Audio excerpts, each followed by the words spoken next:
안녕하세요. 사연에 빠지다의 DJ 민영입니다. 오늘도 두 가지 사연 준비되어 있으니 재미있게 들어주시고요. 구독과 좋아요 버튼도 잊지 말아주세요. 그럼 오늘의 사연 바로 시작해 볼게요. 안녕하세요. 이제 막 100일이 지난 아들을 키우고 있는 여자입니다. 아이 재워놓고 새벽에 틈틈이 사연을 적어서 보내봐요. 저는 나름대로 행복한 가정에서 태어났어요. 제가 유치원에 다닐 때까지만 해도 저희 아버지와 어머니께서는 사이가 좋으셨습니다. 다른 평범한 가족들처럼 놀러도 다니고 외식도 하고 주말이면 함께 시간을 가지며 보냈어요. 아버지는 회사원이셨고 몹시 바쁘셨습니다. 밤늦게 퇴근하고 돌아오시는 날이 많았고 가정주부였던 어머니께서는 살림이며 육아를 도맡아 하셨어요. 두 분은 점점 다투시는 날이 잦아졌고 주말마다 빠지지 않고 나가던 나들이도 줄어들기 시작했습니다. 두 분은 매일같이 언성을 높여 싸우셨어요. 너무 어릴 적 일이라 잘 기억은 나지 않지만 아버지께서는 물건을 던지거나 벽이나 가구를 발로 차시곤 하셨어요.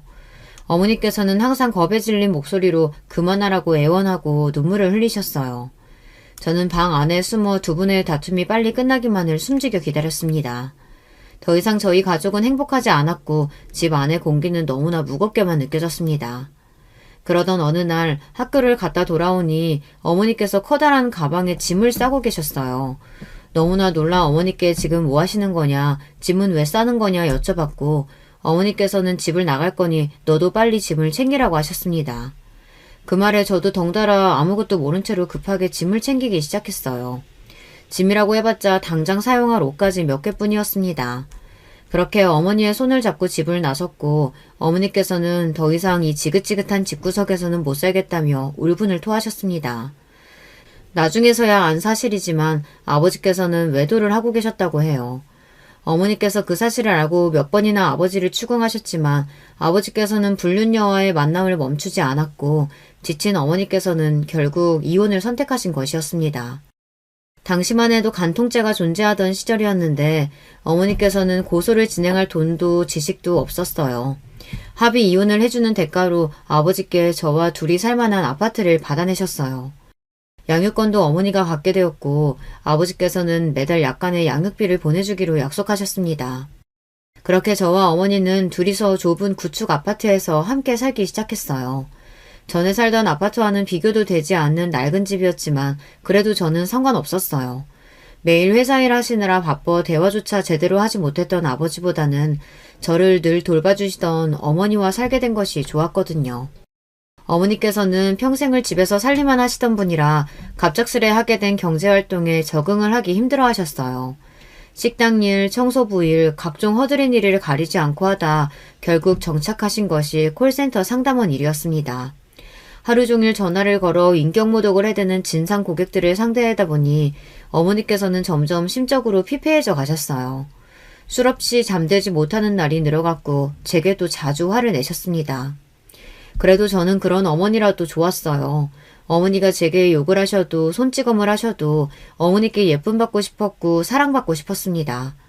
누가 뭐래도 당시 저에게는 세상에서 가장 소중한 사람이었고 기댈 곳이 어머니뿐이었으니까요. 그렇지만 어머니께서는 제게서 행복을 찾지 않으셨습니다. 어느 날부턴가 어머니께서는 집에 자주 남자를 데려오기 시작했어요. 저는 그럴 때마다 방에 들어가 문을 꼭 닫고 없는 사람처럼 행동해야 했어요. 어머니께서 가장 자주 데려오시던 남자는 가까이 다가가기만 해도 담배 쩐내가 진동하는 아저씨였는데요. 동네 술집에서 일하고 있었고 항상 술에 취한 상태였어요. 어머니께서는 제게 새아빠가 생기면 어떨 것 같냐 자주 물어보셨고 그럴 때마다 저는 이대로가 좋다, 새아빠 같은 건 필요 없다 대답했습니다. 너의 아빠가 필요 없을 수도 있겠지. 근데 난 남편이 필요해, 남편이. 어머니께서 술만 마시시면 제게 입이 바르고 닳도록 하시던 말씀이었어요.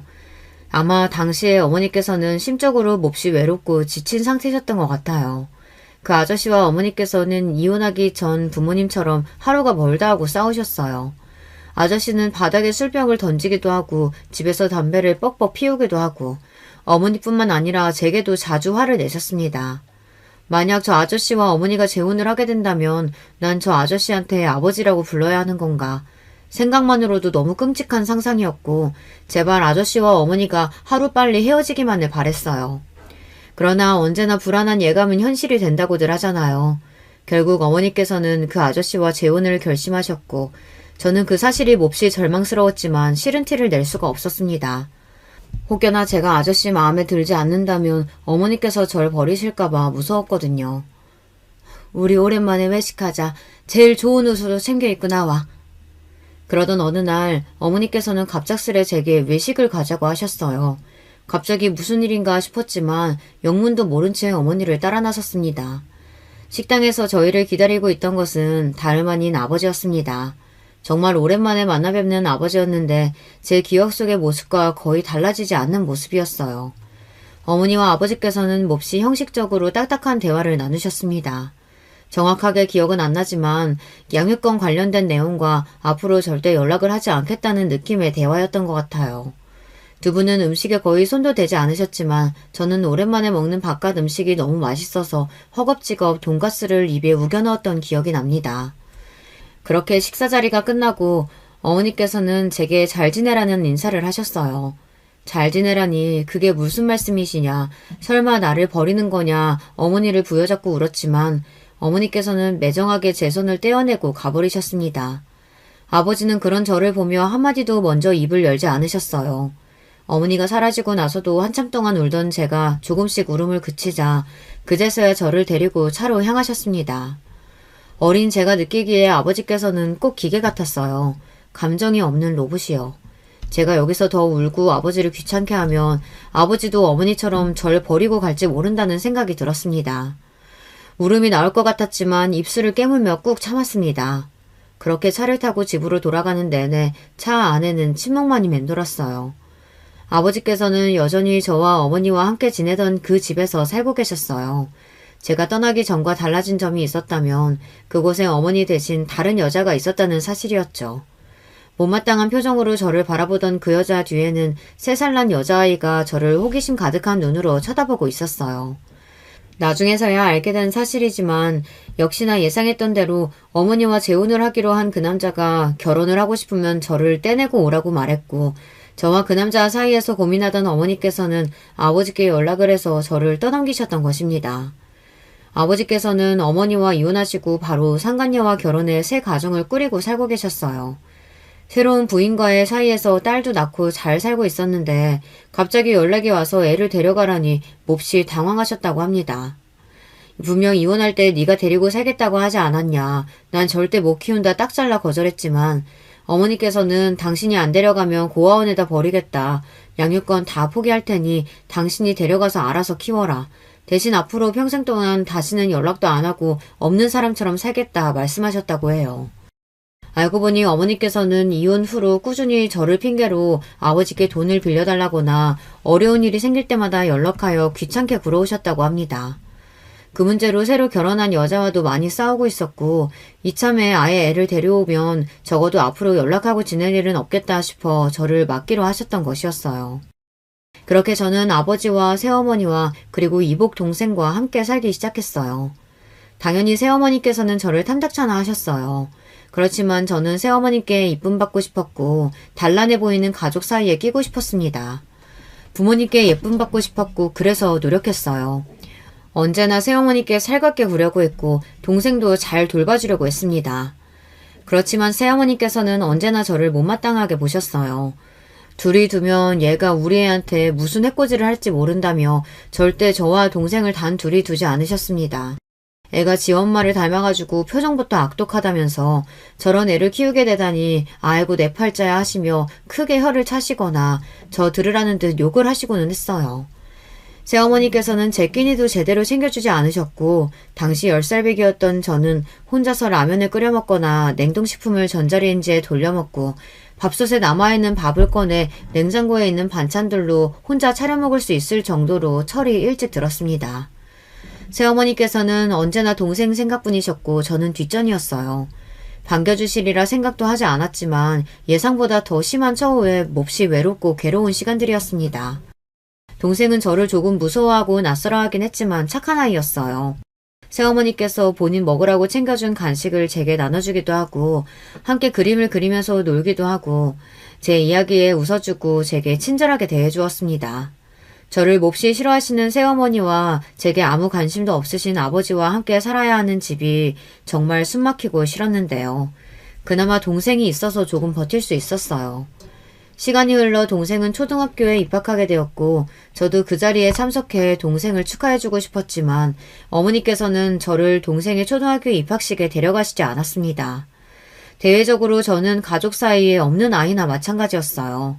친척 결혼식이나 명절 등 가족 모임에 가서도 저는 항상 구석에 가만히 쥐죽은 듯 아무 말 없이 앉아 있어야만 했습니다. 전 부인이 남기고 간 흔적이었으니 당연히 친척 어른들이 보시기에 예뻐 보일 리가 없었죠. 그 누구도 제게 살갑게 말을 걸어주거나 다정하게 대해주지 않았어요. 저는 그런 취급에 점점 익숙해져 갔습니다. 어렸을 적에는 사람들에게 먼저 다가가서 나름대로 사교적인 성격이었던 것 같은데 그런 상황에서 자라니 시간이 지날수록 자연스레 성격이 소심해질 수밖에 없었어요. 지나가는 사람들이 전부 저를 비웃고 욕하는 것 같았고 피해의식도 생겼습니다. 학교에서도 친구들과 어울리기 힘들어했어요. 먼저 다가와주는 친구가 있어도 이 친구도 속으로는 나를 싫어하고 있지 않을까, 다정하게 말을 걸어줘도 사실은 나를 비웃고 있는 것 같고 그런 생각을 하기 싫어도 머릿속에 자꾸만 열등감과 피해의식으로 똘똘 뭉친 나쁜 생각들이 떠오르니 사람을 대하는 게 점점 어려워져만 갔습니다. 어렸을 적에는 저와 사이좋게 잘 지내던 동생도 주변 사람들이 전부 저를 없는 사람 취급하며 함부로 대하니 점점 저를 대하는 태도가 달라지기 시작했어요. 언니는 멍청하니까, 언니는 쓸모없으니까, 평범한 동생의 입에서 나올 수 없는 말들과 폭언들을 제게 아무렇지 않게 쏟아냈습니다. 멍청하다, 쓸모없다는 말은 새어머니께서 제게 하루가 멀다 하고 하시는 말이었어요. 동생은 그런 모습을 보고 자랐으니 자연스럽게 제가 정말 멍청하고 쓸모없는 식충이라고 생각하게 된 것이었죠. 다른 사람들은 몰라도 저와 그나마 감정적 교류가 있었고 제게 친절하게 대해주었던 동생까지 저를 그렇게 취급하니 정말 견디기가 힘들었어요. 새어머니께서는 제게 항상 멍청한 년, 쓸모없는 년이라며 폭언을 쏟아내셨고 폭언뿐만이 아니라 손찌검까지 하셨어요. 저는 새어머니의 기분풀이용 샌드백이나 마찬가지였습니다. 정말 시도 때도 없이 맞으면서 자랐어요. 심하게 맞은 날에는 온몸에 멍이 들었습니다. 새어머니께서는 별것 아닌 일에도 전부 제 탓을 하셨어요. 오늘 회사 동료가 말을 마음에 안 들게 했다. 새로 산 옷에 뭘 묻혔다. 집에 오는 길에 재수없게 죽은지를 봤다. 안 좋은 일이 생기면 집에 돌아와 저부터 찾아 따기부터 날리셨습니다. 아버지와 동생은 그런 상황에 익숙했고 새어머니께 죽도록 얻어맞는 저를 보면서도 아무렇지 않게 둘이 앉아 TV를 봤습니다. 새어머니께서는 저를 볼 때마다 전처가 생각난다며 그년 때문에 그년만 없었어도 하시고 어머니를 닮았다면서 제 머리를 내리치셨습니다. 그때 당시에도 생각하긴 했지만 생각하면 생각할수록 억울해야 할 사람은 새어머니가 아니라 저희 친어머니 아닌가 싶어요. 아이도 낳고 잘 살고 있긴 했지만 결국 새어머니는 가정 있는 남자를 꼬셔서 결혼한 상간녀니까요. 본인이 원하는 대로 이혼도 했고 그렇게 좋아 죽고 못 살던 남자를 차지해서 결혼까지 했는데 도대체 뭐가 그렇게 억울했는지 지금도 새어머니의 심정을 잘 모르겠습니다.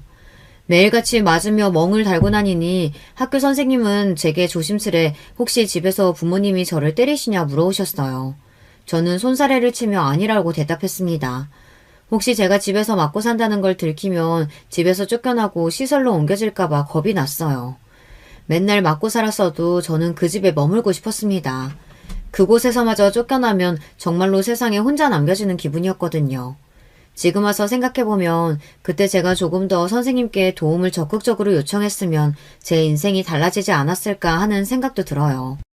그 지옥 같은 곳에서 하루라도 빨리 벗어나 저를 더 사랑해주고 아껴주는 사람들을 손에서 자랄 수 있었다면 제게 남아있는 이 나쁜 기억들과 트라우마들이 더 빨리 벗겨질 수 있었을 텐데 말이죠. 공부라도 잘했으면 좋으련만 저는 공부도 곧잘 하지 못했습니다. 타고난 머리가 나쁜 건지 열심히 해도 잘 안 되더라고요. 아버지께서는 그런 저를 보시며 어머니를 닮았다고 하셨습니다. 그 여자도 멍청했었다면서요. 아버지께서는 대놓고 저를 때리거나 욕하시지는 않았어요. 하지만 새어머니가 절 때리고 구박하는 것을 단 한 번도 말려주시지 않았습니다. 아버지께 그저 저는 집안에 굴러다니는 인형보다 못한 존재였는지도 모르겠습니다. 동생의 12살 생일날 동생은 강아지를 키우고 싶다고 말했고 새어머니께서는 바로 작은 갈색 푸드를 사오셨어요. 저는 집안에서 그 강아지보다 서열이 낮았습니다. 집에서 고기를 먹는 날 새어머니께서는 강아지에게도 고기 몇 점을 덜어주셨지만 제 것은 챙겨주시지 않으셨어요. 저는 식구들과 겸상도 하지 못했습니다. 애초에 식탁에 의자가 3개밖에 없었어요. 그 누구도 저를 위해 새로운 의자를 가져오거나 제가 앉을 자리가 없다는 사실을 지적하지 않았습니다. 저는 그저 그들의 식사가 끝날 때까지 방에서 얌전히 기다렸어요. 식사 자리가 끝난 것 같으면 조심스레 나가서 부모님과 동생이 먹고 난 잔반들에 밥을 먹었습니다. 밥을 먹은 후 식탁을 치우고 설거지를 해야 했어요. 만약 설거지를 해놓지 않으면 다음날 아침 새어머니께 또 얻어맞았습니다. 너 같은 년 공짜로 먹여주고 재워주는데 밥값이라도 제대로 해야지 도대체 하는 일이 뭐냐면서요. 그렇게 저는 고등학생이 되었고 몸과 머리가 점점 더 커져갔습니다. 새어머니와 덩치가 거의 비슷해지자 새어머니의 물리적인 폭력에 조금 저항을 할 수 있게 되었어요. 그렇다고 맞서 싸우거나 저도 새어머니를 때린다거나 그런 것들은 전혀 생각조차 못했어요. 그저 저를 때리시는 새어머니의 팔을 잡거나 못하게 막는 수준이었습니다. 그렇지만 그마저도 새어머니께서는 감히 집에서 키우는 개만도 못한 존재가 본인에게 대들었다는 사실 자체가 너무 화가 나셨는지 이제 감히 반항을 하냐, 좀 컸다 이거냐, 한 번만 더 이런 식으로 시건방지게 굴면 정말 내쫓아버리겠다 소리를 고래고래 지르셨습니다. 그쯤부터는 제가 처해 있는 상황이 얼마나 불합리한 건지, 얼마나 반사회적인 환경에 처해 있는 건지 현실적으로 깨달을 수가 있었어요. 이전에는 그저 버림받는다는 불안감과 혼자가 되고 싶지 않다는 마음, 부모의 사랑을 갈구하는 마음, 애정 결핍, 그런 것들이 번복되어 저를 그 지옥 같은 곳에서 머물게 하고 있었지만 새어머니께 두들겨 맞고 난 다음날 멍이 가득 든 팔뚝과 피딱지가 얹혀있는 입술을 보며 더 이상 이렇게 살 이유가 없다는 생각을 했어요. 결국 그렇게 저는 집을 나왔습니다. 수중에 돈이 한 푼도 없었고 용돈 같은 것도 받아본 적이 없었기에 집에서 나오기 전에 무작정 새어머니의 지갑을 들고 나왔어요. 태어나 처음으로 해본 나쁜 짓에 가슴이 쿵쿵 뛰었습니다. 지갑 안에는 새어머니의 주민등록증과 신용카드 몇 개, 그리고 꼬깃꼬깃한 10,000원짜리 지폐 4-5개가 들어있었어요. 카드는 사용했다가는 바로 알림이 가거나 위치 추적이 될 테니 당장 사용할 수 있는 현금만 꺼내고 나머지는 우체통에 넣었습니다. 어디서 들은 건데 주민등록증이 들어있는 지갑은 우체국에서 배달을 해준다고 했거든요. 사실 그냥 쓰레기통에 처박아 버릴까 생각도 했지만 어린 마음에 새어머니가 지갑을 찾지 못한다면 날 절도죄로 신고하지 않을까 하는 말도 안 되는 생각을 했던 것 같아요. 집을 나오긴 했지만 당장 갈 곳도 없었고 처음에는 PC방으로 향했어요. 그곳에서 날이 저물 때까지 인터넷으로 재미도 없는 것들을 찾아보며 컵라면을 시켜 먹었습니다. 저와 같은 가출 청소년들이 주로 어디로 가는지 어디에서 모이는지 검색도 해봤어요.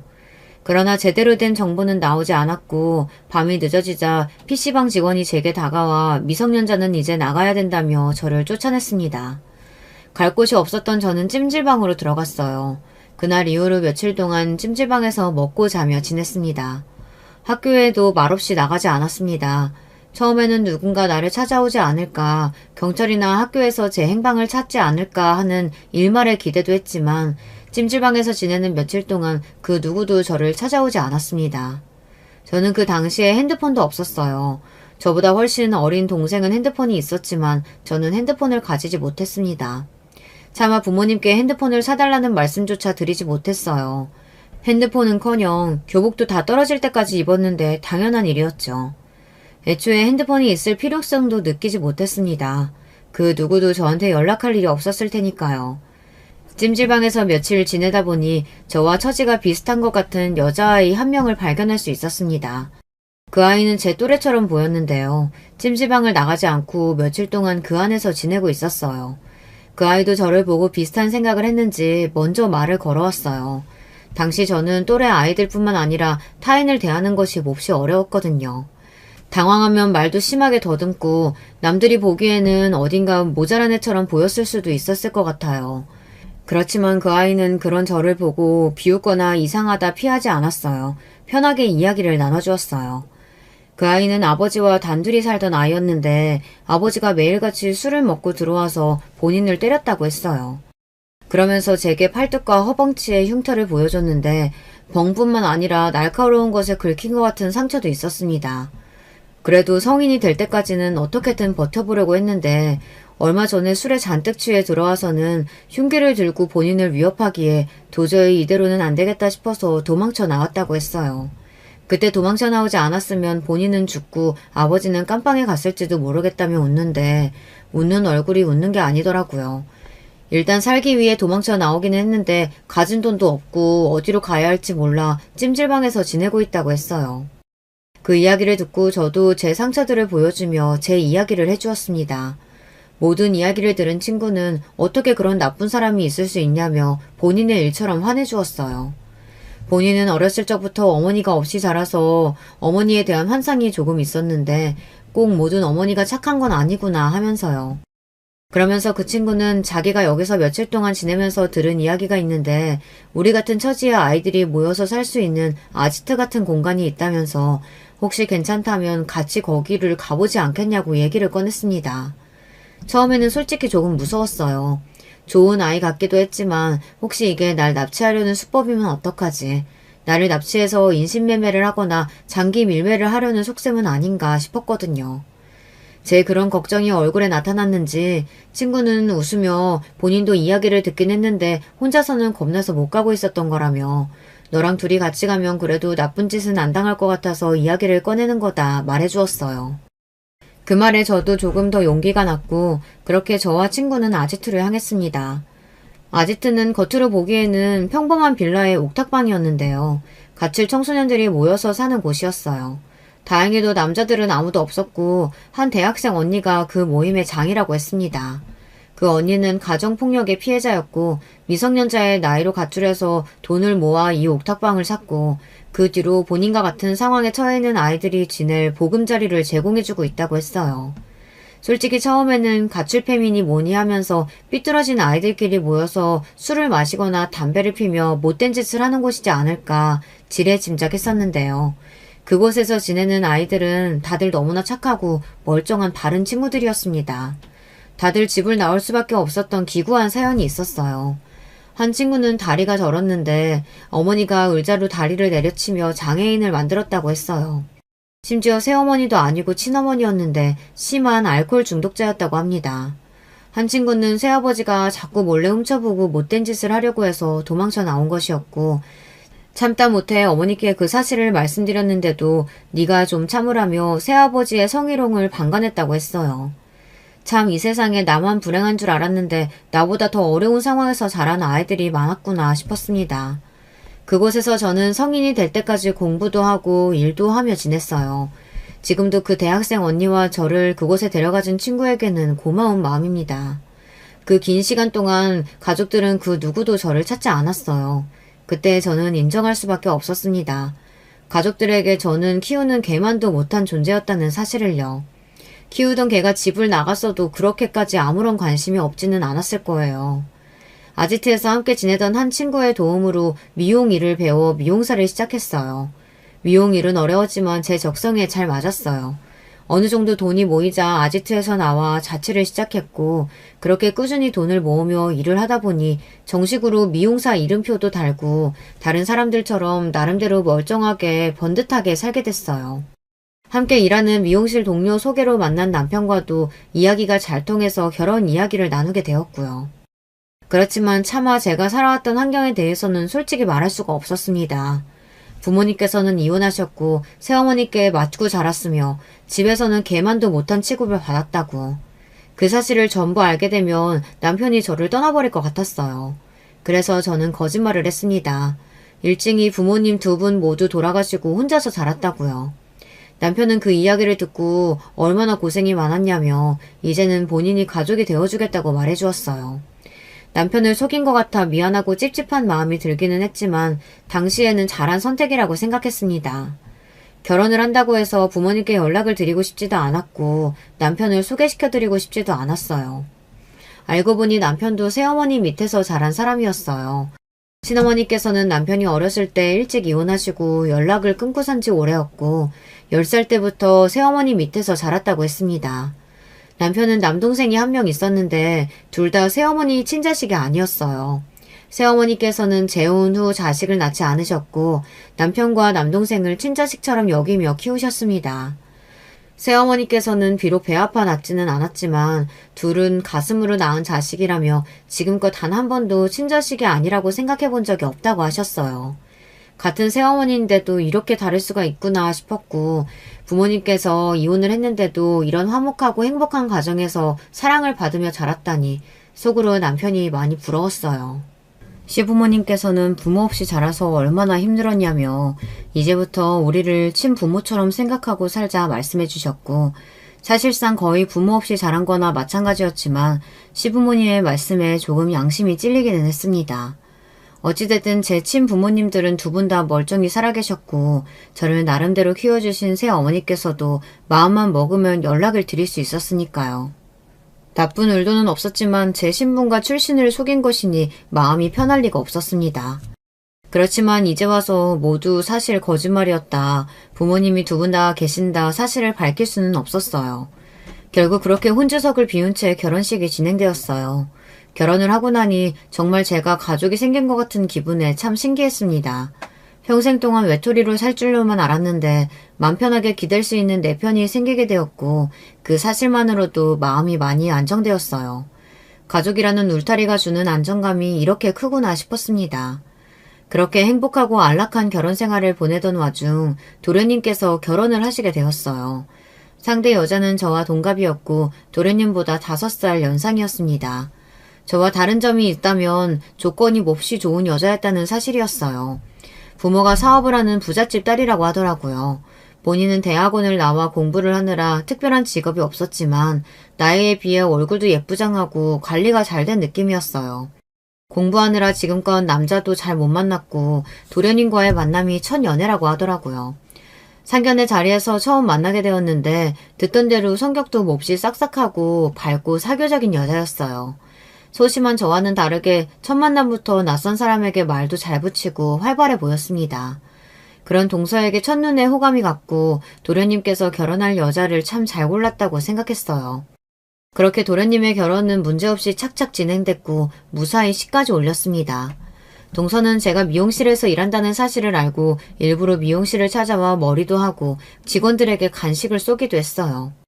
부잣집 딸이라 그런가 매사에 통도 크고 시원시원한 성격이었습니다.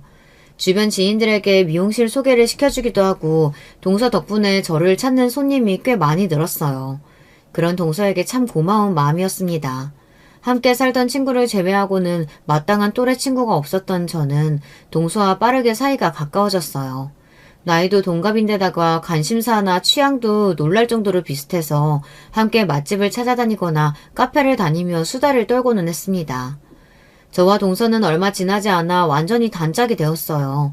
대화도 잘 통했고 매일같이 하루가 멀다 하고 만나며 붙어 다녔습니다. 남편은 동서랑 언제 그렇게 친해졌냐며 신기하다고 할 정도였어요. 가까이 지낼수록 동서는 성격도 화끈하고 정말 친구로서 좋은 사람이었어요.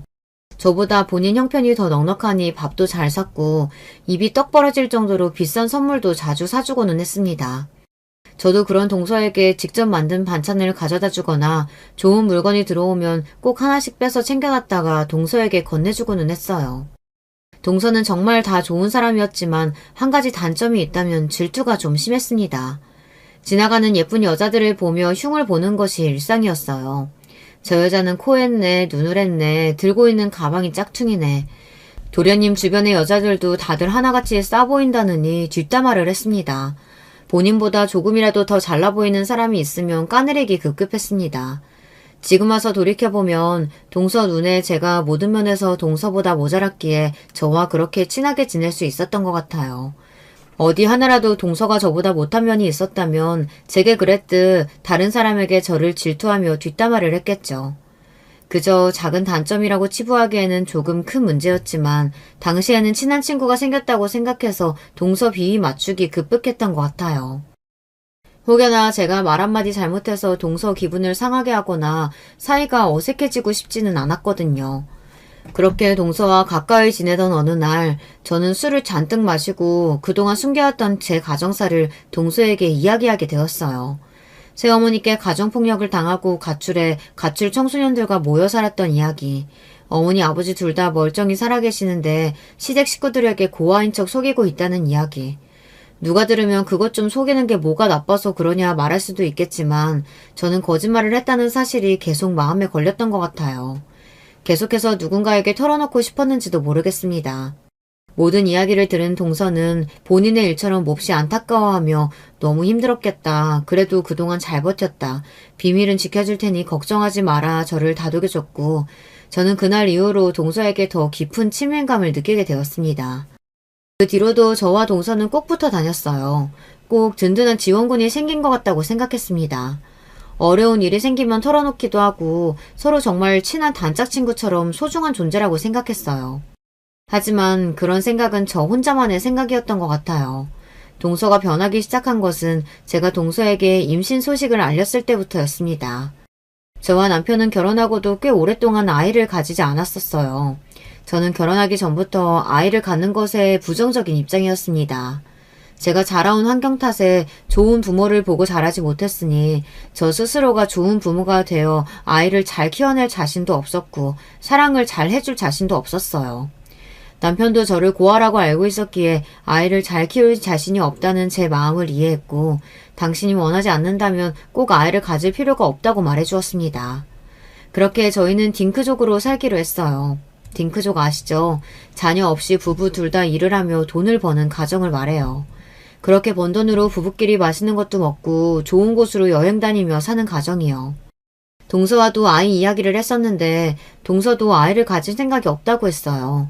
동서는 어떻게 이런 것마저 잘 맞냐며 몹시 좋아했고 우리 아이 없이 친구처럼 같이 늙어가며 함께 재미있게 살아보자는 이야기도 했습니다. 그렇지만 피임을 철저히 했는데도 갑작스럽게 임신이 되었어요. 그런데 그 사실을 동서에게 알리니 반응이 영 떨떠름했습니다. 형님, 애 안 가지려던 거 아니었어요?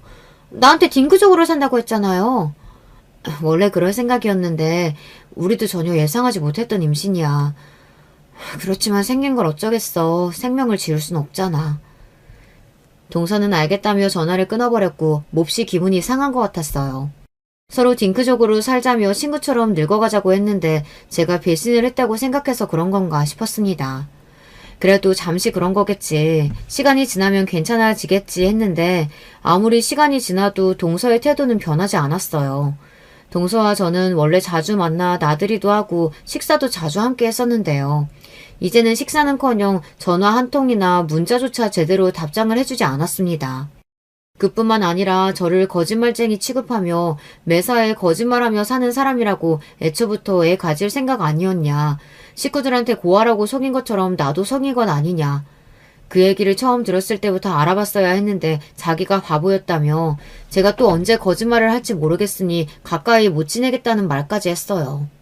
그런 게 아니라고 아무리 설명을 해줘도 이미 빈정이 상할 대로 상했는지 동서는 그 뒤로 저에게 몹시 적대적인 태도를 보였습니다. 둔한 남편이 동서와 무슨 일이 있었냐고 먼저 물어볼 정도였어요. 저는 동서와 다시 친하게 지내고 싶었지만 동서는 그럴 생각이 전혀 없어 보였어요. 그런 상황에서 가장 불안했던 것은 혹시나 동서가 남편과 시부모님께 사실은 제가 고아가 아니라 가정폭력 피해자에 부모님이 멀쩡히 살아계시다는 사실을 말씀드리면 어떡하지 그 걱정이었어요. 속였다 해서 달라질 것이 크게 없는 사실이지만 제가 제 입으로 스스로 밝히는 것과 사실을 타인에게서 전해 듣는 것은 완전히 다른 일이니까요. 제가 순간의 감정에 취해 동서에게 너무 성급하게 얘기를 했구나 싶었지만 이미 엎어진 물을 주워 담을 수 없듯 이미 꺼낸 말도 주워 담을 수 없었습니다. 그렇지 않아도 임신 초기에 입덧도 심하고 컨디션도 오락가락한데 동서까지 신경 쓰려니 몸이 정말 안 좋았어요. 자주 쓰러지기도 했고 병원도 안방처럼 들락날락 거렸습니다. 예전 같았으면 병원 문턱이 닳도록 병문안을 왔을 동서는 코빼기도 빚지지 않았어요. 그러던 어느 날 오랜만에 동서가 직접 저를 보러 병원에 찾아왔어요. 저는 너무나 반가운 마음이었습니다. 드디어 마음을 좀 풀어주나 싶었어요. 동서는 제게 율무차를 주며 임산부한테 율무가 좋다고 하더라. 두고두고 많이 마시라고 많이 사왔다고 말했습니다. 선물을 받으니 그동안 동서에게 서운했던 마음이 눈 녹듯 사라지는 기분이었어요. 동서도 같이 한잔하고 조금 있다 가라고 동서를 붙잡았는데 동서는 바쁘다며 선물만 놓고 사라졌고 혼자서 율무차 한 잔을 끓여 먹으려던 참이었습니다. 당신 지금 뭘 마시는 거야? 그거 율무차야? 병실 안으로 들어서던 남편은 놀란 얼굴로 제게서 컵을 빼앗아 들었어요. 왜 그러냐고 묻자 남편은 이거 정말 율무차냐고 재차 확인하더니 이걸 왜 먹고 있냐고 묻더라고요. 그래서 동서가 방금 와서 선물해줬다. 임산부한테 율무가 좋다고 하더라 말하자 남편은 기가 차다는 표정으로 율무는 임산부가 피해야 할 음식이라는 사실을 말해주었습니다. 너무 놀라서 그럴 리가 없다. 동서가 기껏 날 생각해서 사준 선물인데 당신이 잘못 알고 있는 거 아니냐 되물었지만 정말 율무는 임산부가 먹어서는 안 되는 음식이었어요. 남편은 전부터 동서 도대체 왜 그러냐, 진짜 싸우기라도 한 거냐, 아무리 그렇다고 임산부한테 안 좋다는 음식을 이렇게 많이 바리바리 싸들고 왔다니 진짜 웃기는 여자라면서 열을 올렸습니다. 전 그런 남편에게 동서가 일부러 그랬을 리 없다. 아마 헷갈렸던 걸 거다. 애써 동서 편을 들어주었어요. 그렇게 얼마 뒤 동서에게 전화가 왔고 율무차는 잘 먹고 있냐고 물어보길래 임산부한테 율무가 안 좋은 거라더라. 동서가 잘 모르는 것 같아서 말해준다고 하니 동서는 몹시 당황스러워하며 바로 전화를 끊어버렸어요. 그때 느낌이 좀 이상하더라고요. 그 뒤로 배가 점점 불러왔고 가족 행사 등에 참여해도 임산부에게 일을 시키는 사람은 없었습니다.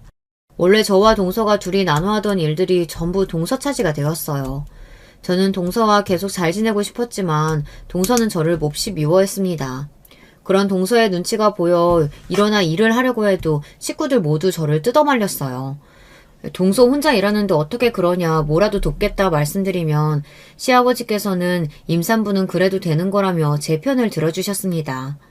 그러면서 동서에게 힘들겠지만 아이 태어날 때까지 네가 고생 좀 하라며 이야기를 건네셨고 동서는 알겠다고 대답은 했지만 뭐라도 씹은 표정이었어요. 차마 시부모님께 대들 수는 없으니 동서의 화는 전부 저에게 돌아왔습니다. 동서는 그 뒤로 계속해서 저에게 시비를 걸어왔어요. 거짓말쟁이라 그런지 뻔뻔하게 앉아있는 것도 잘한다면서 애초에 이러려고 애 가진 거 아니냐, 일하기 싫어서, 형님 애는 형님 닮아서 뻔뻔하겠다. 한 번만 더 본인 비위를 거스르면 거짓말했다는 사실을 시부모님에게 전부 말씀드려 버리겠다. 저를 협박하기도 했어요. 동서 때문에 너무나 스트레스가 심했어요. 도대체 왜 이러는 거냐, 내가 애 가진 게 그렇게 싫냐, 내가 애 낳는다고 동서한테 피해주는 건 없지 않느냐 말하면 동서는 형님 때문에 나도 스트레스 받으니 이 정도는 할 수 있는 것 아니냐며 말도 안 되는 논리를 펼쳤어요. 결국 조상기미가 보여 병원에 입원을 했고 병원에서는 산모가 스트레스가 너무 심하다며 안정을 취해야 한다고 말했습니다. 동서 때문에 제가 스트레스를 받는다는 사실을 알고 있던 남편은 동서는 도대체 왜 그러는 거냐, 본인이 한마디 하겠다 말했지만 괜히 동서를 건드렸다가 남편에게 제 거짓말을 다 까발릴까봐 걱정되는 마음에 그럴 필요 없다고 남편을 말렸어요. 사실 남편에게 제 거짓말을 털어놓으면 다 해결될 문제였지만 차마 그럴 용기가 나질 않았습니다. 이러지도 저러지도 못하고 스트레스만 받던 와중 몸 상태가 좀 진정되어 퇴원을 할 수 있었고 매년 돌아오는 제삿날이 되었습니다. 제삿날에는 할 일이 몹시 많잖아요. 각종 제사 음식부터 제기 닦기, 제사장 차리기까지. 시어머니와 동서 둘이서 하기에는 할 일이 너무 많으니 만삭인 몸이긴 해도 가서 조금이나마 도우려고 했어요. 동서에게도 이번 제사는 꼭 가서 돕겠다고 말해놓았고요. 그런데 이게 무슨 운명의 장난인지 예정일이 한참 남아있었는데도 제삿날 아침 양수가 터져버린 거예요. 병원에서 조산기가 있다고 조심하라고 하기는 했지만 이렇게 빨리 양수가 터질 줄은 정말 몰랐습니다. 너무 당황스러운 마음이었지만 그 와중에 동서에게 연락을 해야겠다는 생각이 들었어요. 급하게 전화를 걸어 동서에게 내가 오늘은 꼭 가려고 했는데 지금 양수가 터졌다. 아무래도 병원에 가봐야 할 것 같다 말했고 동서는 수화기가 울릴 정도로 소리를 고래고래 질렀습니다. 양수 터졌다고 바로 애 나와요? 그거 조금 늦게 간다고 죽기라도 하냐고요. 애 낳는다고 진짜 유세라는 유세는 다 떨고 있네. 오늘은 꼭 오겠다면서요. 어떻게 사람이 그렇게 매사에 거짓말이야? 당장 와서 전 다 붙이고 가요. 안 그러면 후회하게 만들어줄 테니까. 그러나 동서에게 뭐라고 대답을 하기도 전에 견딜 수 없는 고통이 저를 덮쳤고 그대로 전화를 끊고 바로 구급차를 타고 병원으로 향했습니다. 그렇게 아들을 출산했고 정신을 차렸을 때 가장 먼저 든 생각은 혹시 동서가 정말로 시댁 식구들에게 그 사실을 전부 말했으면 어떡하지 그 걱정이었어요. 다행히도 제사로 정신없는 통에 그런 일은 벌어지지 않았던 것 같더라고요.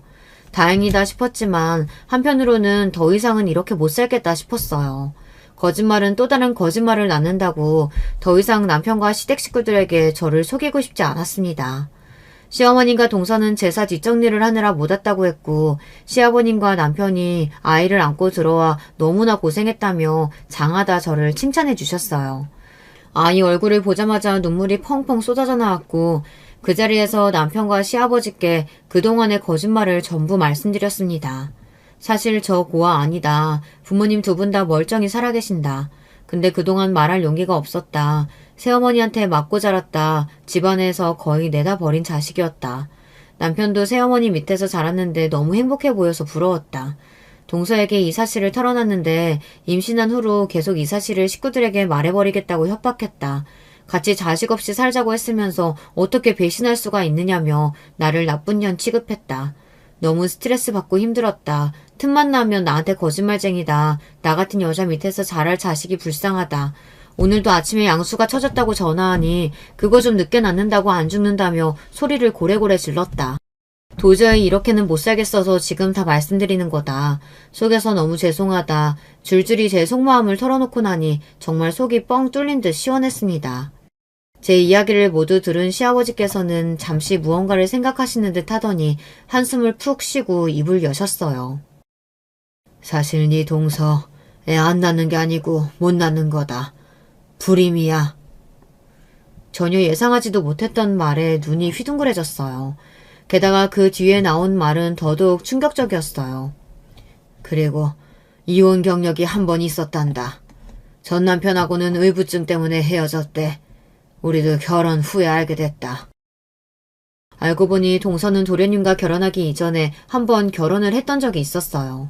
공부하느라 연애라고는 한 번도 못 해봤고 남자라고는 도련님이 처음이라더니 그 모든 것들이 다 뻔뻔스러운 거짓말이었던 겁니다. 결혼 후 아이 이야기에 반응이 너무 과하길래 영 이상하다 싶어 조사를 좀 해봤더니 불임에다가 이혼 경력이 있었던 거예요. 질투가 심한 사람이었기에 전 남편을 쥐잡듯 잡았고 전 남편은 동서처럼 심한 을부증 환자와는 도저히 못 살겠다며 이혼을 했던 것이었습니다. 모든 사실을 알고 난 도련님께서는 당연히 이건 사기 결혼이다, 이혼하겠다 선언했지만 동서는 도련님의 바지가랑이를 잡고 매달리며 제발 용서해달라, 당신을 너무 사랑해서 그런 거다. 절대 당신한테는 그런 이상한 짓 안 하겠다. 평생 고분고분 내조 잘하며 살겠다 매달려서 결국 참고 살기로 했던 것이었습니다. 그래서 그동안 제게는 그렇게 불같이 굴었음에도 시댁 식구들과 도련님께는 얌전한 강아지처럼 내내 하며 말을 잘 들었던 것이었고요. 시아버지께서는 이제 정신을 좀 차리고 사람 됐나 싶었더니 뒤로는 그런 짓을 하고 있을 줄은 정말 몰랐다며 이제 더 이상 참고 사라질 이유가 없다, 이혼시키겠다 말씀하셨어요. 이야기를 전해들은 도련님 또한 몹시 화를 내시며 바로 사기 결혼으로 이혼 소송에 들어갔습니다. 알고 보니 동서는 전 남편과 헤어질 때도 이혼 소송으로 돈을 많이 썼다고 하더라고요. 변호사 선임 비용에도 돈이 많이 깨졌는데 위자료까지 거액을 물어줘서 친정에서 그 돈을 다 내줬다고 했어요. 동서는 이번에 소송하면 절대 집안에서 도와주지 않을 거라며 제발 소송 없이 이혼해달라, 합의 이혼해주면 조용히 사라지겠다 싹싹 빌었지만 도련님께서는 결국 소송을 걸었고 전해 듣기로는 변호사도 없이 혼자 나왔다고 하더라고요. 안타깝게도 동서가 불임에 재혼 사실을 숨기고 결혼했다는 사실을 알게 된 지 3개월이 훌쩍 지난 뒤여서 혼인 취소 소송은 걸지 못했지만 이혼 소송 결과는 당연히 도련님 쪽의 승리였어요. 그래서 거액의 위자료를 받게 되었습니다. 가진 게 쥐뿔도 없는 여자라 위자료를 못 받으면 어쩌나 걱정했는데 그래도 동서 친정에서 위자료는 전달했다더라고요. 동서 부모님께서는 도련님께 미안하다며 동서가 그런 사실을 다 숨기고 결혼한지 본인들도 몰랐다. 이게 동서 부모로서 해주는 마지막 일일 거다. 저런 정신 나간 년은 우리도 더 이상 못 걷어준다. 알아서 살라고 내쫓을 거다 말씀하셨다고 해요. 그 뒤로 동서 소식은 전혀 전해듣지 못했고 저희 식구들은 아무 문제 없이 아주 화목하게 지내고 있습니다. 솔직히 아이를 처음 가졌다는 걸 알게 됐을 때 임신한 기간 내내 정말 불안했어요. 제가 좋은 엄마가 될 수 있을까에 대한 확신도 가지지 못했는데 옆에서 동서가 저를 많이 힘들게 했으니까요. 스스로 거짓말을 했다는 것에 계속해서 죄책감이 느껴지기도 했고요.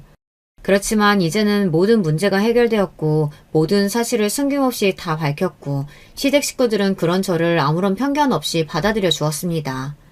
제 품 안에 안겨 잠든 아들을 볼 때마다 걱정했던 것이 무색해질 정도로 요즘은 너무나 행복한 기분뿐이에요. 제가 사랑을 받지 못하고 자란 만큼 아들에게는 사랑을 넘치도록 듬뿍 주며 키우고 싶습니다. 앞으로도 좋은 아내 그리고 좋은 엄마가 될 수 있도록 노력하며 살아가겠습니다. 부디 우리 가족의 앞날, 특히 사랑하는 우리 아들의 앞날에 항상 행복만이 가득하길 바라며 이 글을 마치겠습니다. 안녕하세요. 저는 경기도 부천시에 거주하고 있는 40대 여성이에요.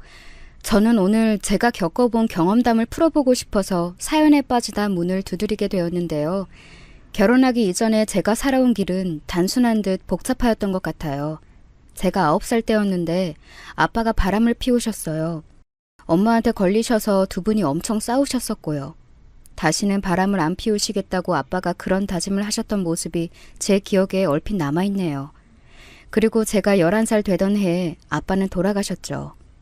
어느 주말 저녁이었는데 난데없이 엄마가 혼비백산하셔서는 가방이란 겉옷을 급하게 챙기셨어요. 희선아, 엄마는 지금 갑자기 연락이 와서 병원에 가봐야 하거든? 그러니까 혼자 밥 잘 챙겨 먹고 혹시 무슨 일 생기면 옆집 이모한테 가서 도움 청하고, 알았지? 응, 알았어. 근데 엄마 어디가? 연락이 어디서 온 거야? 혹시 아빠 연락이야? 아까 전화 받을 때 엄마가 아빠 이름 부르는 것처럼 들렸는데. 그리고 제 물음에 답하지 못하시더니 이내 눈물을 훔치시며 집을 나서셨죠. 저는 이튿날에 알게 되었어요. 아빠가 바람난 여자하고 바닷가로 몰래 놀러 가셨다가 돌아오는 길에 교통사고가 나는 바람에 돌아가셨다는 사실을 말이에요. 엄마가 그 상간녀의 가족들과 나누시는 대화를 제가 엿드는 바람에 전말을 다 알게 되었어요. 아빠는 돌아가셨으나 그 상간녀는 크게 부상을 입었어도 어쨌든 목숨을 부지하셨어요. 그런데 알고 보니까 그 상간녀가 유명인의 조카였던 거예요. 당시에 그 유명인은 예능 프로그램에도 나오고 있었고 책도 출간했었습니다. 그때는 서점이 주요 문화생활의 거점이었거든요. 그러니 유명인이라고 불러야 마땅했죠. 게다가 그 상간녀는 어느 부잣집 아들하고 결혼을 전제로 교제 중이었다네요. 그런 와중에 유부남하고 바람을 피웠던 겁니다. 상간녀의 가족들은 엄마에게 이러한 추문을 외부에 발설하지 않는 대가의 비용으로 거액을 제시하셨어요. 엄마는 어린 자식인 저를 생각해서 그 돈을 받으셨습니다. 왜냐하면 이틀 정도를 제 얼굴 빤히 보시면서 제 머리를 가만히 쓰다듬거나 꼭 안아주셨거든요. 그래서 저는 눈치챘어요. 저는 어렸지만 나이에 비해 상황 판단이 빠른 아이였던 것 같아요.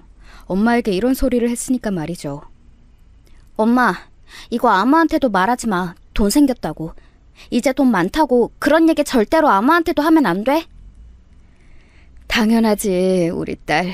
엄마가 어디 가서 이런 얘기를 하겠어? 안 그래? 엄마 가족한테 할 수 있잖아. 나는 외가 친척들이 절대로 이걸 몰랐으면 좋겠어. 그러면 우리 돈 다 빼앗으려고 할 거니까. 희선아, 네가 어떻게 그런 생각을... 아니다. 그만큼 이 엄마가 너에게 신뢰를 주진 못했다는 뜻이겠지. 그래, 알았어. 엄마가 우리 딸이 하자는 대로 꼭 따를게. 당혹스러워 하시던 엄마였지만 곧 수긍을 하셨죠. 외삼촌이 저희 집을 등쳐먹으셨다는 거 저는 진작 알고 있었어요. 그것 때문에 제가 학교 입학했던 직후에 거짓고로 하고 다녔다는 건 역시도 말이죠. 그리고 외할아버지 외할머니께서는 외삼촌 편이셨어요.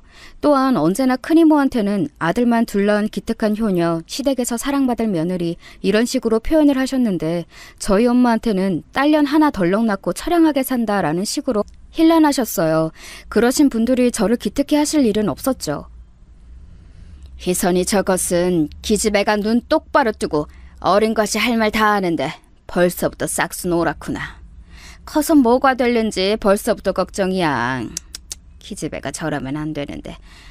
부모가 교육 못 시키고 있는 탓이 큰 게지. 그렇고 말고. 상대가 자기를 좋아하는지 싫어하는지 어린 아이들도 그 진심을 다 알고 구분해요. 그래서 저는 외가 사람들이 저를 얼마나 못마땅해하고 안 예뻐하는지 다 인지하고 있었습니다. 늘 그렇게 저희 집을 향해 툴툴 대셨던 분들이 저희 집이 가장 만만했는지 어느 날 외할아버지께서 질환으로 쓰러지셔서 갑자기 수술하게 되었을 때 가장 먼저 저희 집에게 손을 벌리시더라고요. 엄마는 이런 말씀까지 하신 적이 있었어요. 나는 내 집안 식구들 때문인지 네 아빠가 바람 피우고 밖으로 놔두는 것에 그리 떳떳하게 따지질 못하겠다는 기분이 들 때도 있었어. 내가 오죽 식구들 때문에 마음고생을 많이 했으면 그런 기분까지 들었을까. 하지만 친가 쪽은 완전히 콩가루 집안이라서 뿔뿔이 흩어져 사는데 그나마 제사를 챙기는 신용이나마 하면서 헌신하는 사람은 엄마뿐이었거든요. 그렇기 때문에 저는 바람을 피우셨던 아빠에 대해서는 무조건 엄마의 잘못이 없다고 생각을 해왔습니다. 아빠가 돌아가신 것 너무 갑작스러웠고 그 내막마저 혼란스럽게 짝이 없었지만 어쨌든 저는 엄마가 앞으로는 행복하게 덜 걱정하시면서 사시기를 바랐어요. 그런 마음으로 돈 생겼다는 얘기를 절대 아무한테도 하지 마시라고 당부했던 것이고요. 시간이 흘러 제가 중학교 3학년 때 엄마가 잠깐 어떤 아저씨를 만난 적이 있었는데요. 저는 엄마의 인생이니까 무조건 연애를 하셔도 된다고 생각했어요. 아무 불만 없었습니다. 엄마가 연애를 시작하시고서 얼굴이 점점 펴시는 모습이 보기도 좋았고요. 어쩌면 재혼을 하시게 될지도 모른다고 짐작했었네요. 그런데 몇 달이 지난 후에 재혼 소식은커녕 결별 소식을 엄마가 전해오셨어요. 맥주 한 캔을 비우신 엄마가 한숨을 쉬며 말씀하셨죠. 알고 보니까 그 인간이 내 돈을 노리는 거였더라. 그 인간에게 다른 여자가 있었어. 그 여자랑 통화하는 소리를 엄마가 우연히 엿들어서 알게 된 거야. 천운이지. 내 등골 빼먹는 즉시 그 여자와 멀리 가버릴 작정이었는데 앞으로 엄마는 사람을 전혀 못 믿고 살 것 같아. 희선아, 너도 아무도 믿지 마라. 우리는 서로만 믿으면서 살자. 알겠지? 알았어, 엄마. 우리끼리 열심히 잘 살아보자. 나 요즘 들어서 고등학교 진학 앞두고 생각이 많아졌어. 공부의 기초를 더 열심히 쌓아둘 걸 후회되더라고. 대학 좋은 곳 가서 좋은 직장 들어가고 싶은데 내가 엄마를 호강시켜주고 싶은데. 지금부터 하면 돼. 엄마가 다 지원해줄게. 이 돈으로 안주할 생각은 추호도 없어. 이걸로는 너 대학 뒷바라지하고 나면 끝일 수 있어. 엄마가 이 다음에 네가 취직 안 해도 될 정도로 정말 열심히 살아볼 거야. 우리 최선을 다해보자. 저는 고등학교 재학 내내 열심히 공부했고 엄마는 주식 공부를 하면서 동시에 작게 미시 대상으로 하는 기능성 옷 사업을 시작하셨어요. 이게 쏠쏠하게 잘 되었고요. 나중에 이게 확장이 되어서 제가 대학 갔을 때는 기능성 신발 사업으로 바뀌어 있었습니다. 그런데 생산 공장 측과 자꾸 마찰이 생겨서 엄마가 스트레스로 그만두셨네요. 탈모에 위경련까지 오셨거든요. 그래도 돈은 꽤 불리셨습니다. 저는 명문대에 가지는 못하였으나 만족할 정도의 급은 들어갔어요. 참고로 저도 엄마처럼 남자에게 대이는 일이 있었거든요. 대학 다니면서 사귀게 된 남자친구였는데 제가 비록 행색으로 티를 내고 다니지는 않아도 집안에 돈은 넉넉하다는 식으로 이야기를 몇 번 흘렸었나 봐요. 그 남자친구는 저에게 뜯어먹을 궁리만 했습니다. 우리 새로 생겼다는 레스토랑 가볼까? 거기 벌써 소문나서 연예인들도 온다는데? 우리는 네 빵빵한 지갑이 있으니까 전혀 걱정 없잖아. 맞다. 나 가지고 싶은 신발 생겼는데. 한정판 운동화가 이번에 시중에 풀리거든. 그거 웃돈 주고서라도 꼭 사고 싶어. 네가 구해줄 거지? 응? 이런 거 다 돈이면 해결돼. 당연히 헤어졌고요. 앞으로는 절대 그 누구에게도 돈 이야기는 하지 않으리라고 다짐했죠. 엄마는 주식을 조금씩 하시다가 부동산으로 옮겨가셨어요. 집이 큰 건 의미 없으시다고 작은 월세에 사셨고 구입하신 집은 세를 주셨네요. 저는 대학 졸업을 하고 직장에 다니다 보니 어느 순간 일상에 염증이 왔어요. 주변에 제 또래가 결혼하는 경우를 보면서 진지한 연애가 하고 싶어지기도 했고요. 엄마는 저에게 강조를 하셨습니다. 고학력자, 얼굴값 하는 놈, 이런 거 다 필요 없고 부질없어. 너 좋아해주는 남자면 돼. 벌이가 부족하고 외모가 별로라도 너 하나만 보고 바람 안 피우는 외골수면 그게 괜찮은 남자인 거야. 엄마가 인생의 경험을 바탕으로 해주신 조언, 그걸 염두에 깊게 새기고 만난 상대가 바로 제 남편이었던 거예요. 제가 연하이긴 한데 둘이 1살 차이예요. 마치 동갑 친구나 다름없어서 연애 초반부터 재미있게 지냈어요. 괜찮은 남자를 만나기 힘들 거라고 생각했던 저의 우려를 깨부셔준 게 남편이었어요. 남편 성격이 외향적인 것과는 거리가 멀어요. 그래서 남편이 표현을 대놓고 하지 않아서 답답할 때도 있었는데 허세 부리는 것보다는 나았죠. 저는 성격이 활발한 편이라서 남편이 저랑 있으면 주변이 밝아지는 느낌이라 좋다고 그랬어요. 오빠, 나를 보면서 나댄다, 까분다, 시끄럽다 이렇게 말하지 않고 발랄해서 좋다고 말해줘서 늘 고마워. 내가 진짜 자존감이 바닥을 쳤었는데 오빠 덕분에 회복한 것 같아. 사랑하는 여자가 제잘거리는데 그걸 보고 안 좋게 생각이 들 수가 있어? 나는 그게 오히려 신기한데? 지금까지 단 한순간도 네 언행이 과하다고 생각한 적 없어. 에너지 넘쳐서 항상 보기 좋다고 생각했을 뿐이야.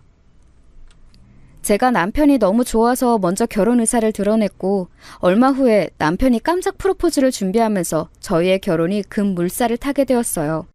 남편과 결혼하면 반드시 부가적으로 딸려오는 것이 있었죠. 네, 바로 시댁이었습니다. 시부모님 두 분께서는 별거 하셨다가 합치신 경우라고 했어요. 그것도 한 번이 아니라 2번씩이나요. 도합 6년 정도를 아예 떨어져 지내신 전적이 있다는 것을 결혼 준비하면서 처음 알게 되었습니다. 헉! 오빠, 아버님, 어머님이 별거를 하신 적이 있다는 것 정도로만 어렴풋이 나는 알고 있었는데 그게 한 번이 아니라 2번이었어? 게다가 6년을 떨어져 지내신 거면 꽤 긴 기간이었잖아. 그래도 용케 이혼은 안 하셨네? 지금은 우리 누나가 외국 나가서 살고 있지만 그런 지 몇 년 안 됐으니까. 그 이전까지 부모님 일은 누나가 다 챙기고 신경 써서 솔직히 나는 잘 몰라. 내 생각에는 그냥 이혼이라는 2글자에 아주 보수적인 분들이라서 끝내 그것만은 피하신 것 같아. 지금은 각방 쓰시면서 별 대화도 안 하시지만 아무튼 별탈 없이 무난하게 잘 지내셔. 저는 그때 시부모님이 아주 신중하고 조심스러운 분들일 거라고 제멋대로 판단을 내렸던 듯 싶어요. 제가 같은 여자라서 그런가 괜히 선입견이 있어서 시어머니께서 왠지 시아버지의 잘잘못을 감싸주셨을 것만 같았고 보살로 살아오셨을 것 같았고 그런 생각을 했었습니다. 하지만 지금 생각해보니까 그때 제가 남편하고 결혼하고 싶은 마음이 앞서서 판단력이 흐려졌었던 것이죠. 각방 쓰면서 별 대화도 안 나누는 부부를 향해 무난하다고 평하는 게 말이 되나요? 참나, 지금 생각하면 너무 어이가 없는 발언인데 그때는 정말 제가 콩깍지가 씌어서 심각하게 짚어보지도 않았던 게 스스로가 황당하네요. 아무튼 저나 남편이나 자취를 하였기 때문에 연애하는 동안 부득이하게 제가 시부모님과의 접점 하나 없이 지내왔다 보니까 그저 남편을 통해 뜨문뜨문 들은 대로 짐작을 할 따름이었죠. 그리고 마침내 시어머니를 직접 뵙게 되었던 날이었습니다. 오호! 우리 잘난 왕자님을 누가 데려가나 했더니 이렇게 생긴 아가씨였구나! 사진보다는 인물이 별로 덜하네요. 사진으로 봤을 땐 얄쌍하고 귀여워 보이더니 지금 이렇게 보니까 삶아놓은 단호박 같아. 하여간 요즘 휴대폰 카메라가 너무 거짓말을 잘해가지고 도통 믿을 수가 있어야지. 네? 왕자님이요? 삶아놓은 단호박이라고요? 어머, 너무 그렇게 놀란 표정 지을 건 없는데? 그만큼 정감이 간다는 뜻이에요. 우리 재현이가 그러는데 아가씨네 집안이 아주 정감이 넘친다면서요? 그래서 나도 아가씨 보자마자 정감이 가서 말이나 한번 편하게 붙여봤네요. 아, 그러시구나. 감사합니다. 그런데 저희 집안이 정감이 넘친다는 게 무슨 의미인지 여쭤볼 수 있을까요? 아이고, 저런 고급 은유를 못 알아듣는구나. 집에 돈이 부족해서 정만 있을 것 같다고. 가난한 집들은 서로 지지고 볶고 살게 되어 있으니까 좋게 보자면 정감이 넘치는 거지. 아, 말은 내가 바로 놔도 되지? 너 이름이 뭐더라? 희선? 무슨 희선이니? 본관이 어디니? 네? 저 윤희선인데요. 파평 윤씨이고요. 아, 윤씨. 내가 옛날에 식당 차리기 전까지 중마고우로 지냈던 친구가 윤씨였는데 아우, 얼마나 사람 바가지를 잘 긁어놨는지 모른단다. 결국은 서로 크게 싸우고 돌아섰지. 그 후로 내가 윤씨에게는 별로 좋은 인상이 없지. 그날 너무 얼떨떨할 수밖에 없었던 것이 제가 막연하게 머릿속에서 그려오고 상상해왔던 시어머니의 이미지와 실제 상황은 무척이나 달랐습니다. 제가 너무 당혹스러운 분위기에 압도당한 나머지 할 말을 잃고 있던 그 자리에서 시어머니께서는 구구절절 말씀을 아주 길게 하셨어요. 여자가 결혼하고 나서 지켜야 할 덕목에 대한 내용들이었던 것 같아요. 참고로 시어머니께서는 그때 기준으로 꼬박 13년째 식당을 운영하고 계셨어요. 콩나물 국밥이 주 메뉴인 식당인데 나름 알짜배기로 운영이 잘 되어서 확장 이전을 2번 하였다고 들었습니다. 그런데 주변의 직장인들이 주된 손님층이기 때문에 식당이지만 특이하게 휴무일 하루가 주말에 있어요. 일요일마다 식당이 쉽니다. 그리고 시어머니께서도 평일에만 식당을 거의 나가시고 토요일에는 출근은 안 하세요.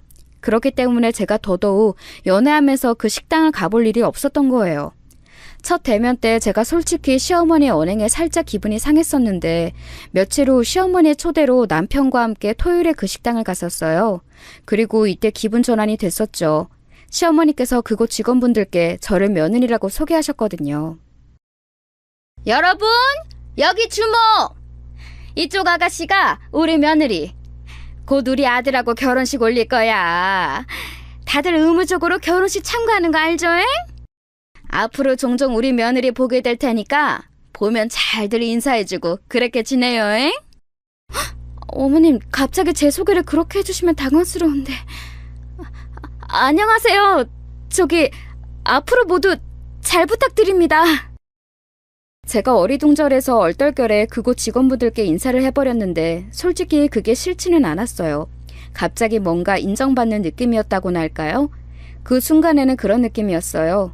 일전에는 시어머니께서 되게 무례하고 막말을 쉽게 뱉으시는 분 같아서 기분이 좀 심란했는데 이번에 뵙고 나니까 역시 장사는 보통 기세로 할 수 있는 게 아니다.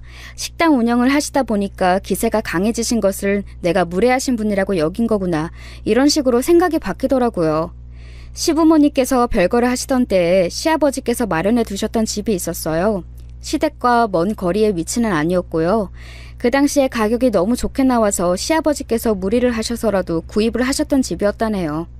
생각지도 못하게 저희 부부가 그 집에 들어가서 살게 되었어요. 발단은 남편이 부서 이동을 하게 되면서 다른 지역 사무실로 아예 거점까지 옮기게 되었는데 여기가 그 집하고 멀지 않았어요. 고속도로 타면 20분 안에 갔거든요. 거기에다가 제가 직장에서 새로 오신 상사분 때문에 너무 큰 스트레스를 받고 있었기에 남편하고 의논을 해본 끝에 결혼하면서 제 일을 그만두기로 가닥을 잡았죠.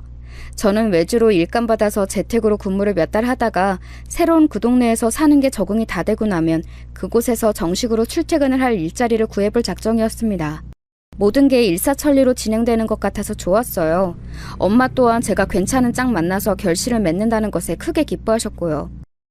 우리 딸은 엄마보다도 훨씬 100배 1000배로 더 결혼생활 잘할 거야. 엄마보다 늘 똑똑하고 야무진 딸이었으니까. 우리 희선이 언제 이렇게 다 커서 결혼까지 하게 되었는지 감개무량하구나. 그런데 정말로 결혼 자금을 엄마가 그렇게까지 안 보태줘도 괜찮은 거야? 그럼 당연히 괜찮지. 오빠도 그 회사에서 정년 채울 생각은 절대로 없다고 그랬고 길면 3년 정도 더 다니면서 경력 쌓고 난 뒤에 다른 곳으로 옮겨갈 계획이라고 강조했거든. 우리는 당장에 그 어떤 돈이나 풍요로운 환경 이런 게 필요가 없는 상황이야. 우선 시부모님께서 내어주신 그 집에서 1년 지내보고 그 다음에 변화를 주든지 할래. 결혼하면서 엄마의 도움을 딱히 받지는 않았어요. 저는 직장 다니면서 받은 월급을 꼬박 다 모을 수 있는 조건이었으므로 현금도 꽤 있었고 대출 나오는 것에 걸릴 게 없는 조건이었으니까요. 제가 연애하면서 늘 금전적으로 아쉬워하지 않았으므로 남편은 저희 집에 어느 정도 유복할 거라고 짐작은 하고 있었는데요. 남편이 구체적으로 물어본 적이 없었고 저도 대충 엄마가 예전에 옷이랑 신발 사업하신 적 있다라는 정도로만 알려진 게 다였어요. 물론 엄마의 노후 준비는 다 되어 있으니까 걱정 말라는 언질은 결혼 이야기 나왔을 당시에 다 해주었습니다. 엄마가 사시는 집에 남편이랑 연애하면서 2번 같이 찾아간 적이 있었고요. 저는 그런 시간들을 다 보내왔는데도 남편이 워낙 이런 쪽으로 않게 물어보고 저 또한 결혼 확정을 짓고 나서야 시부모님에 대해 자세히 알게 되었을 정도로 시댁에 관심 없이 지내왔었으니 좀 안일하게 생각을 하고 말았어요. 예를 들어 시어머니께서 저희 집안을 낮잡아 보실 줄은 몰랐던 것이죠. 결혼식장에서 저희 엄마를 보시고는 시어머니께서 크게 우시셨습니다. 아이고야! 장사하느라 꽤 오래 유행가 담을 쌓고 지내다가 이제 좀 세상 사는 거 들여다보고 사는 저도 사돈보다는 감각이 뛰어나네. 요즘에 한복 대여 같은 게 얼마나 잘 나오는데 세상에나 하나뿐인 딸 결혼식에 그렇게 입고 오셨어요? 시어머니께서는 진심으로 웃겨 죽겠다는 듯 배까지 잡고 깔깔 웃으셨는데요.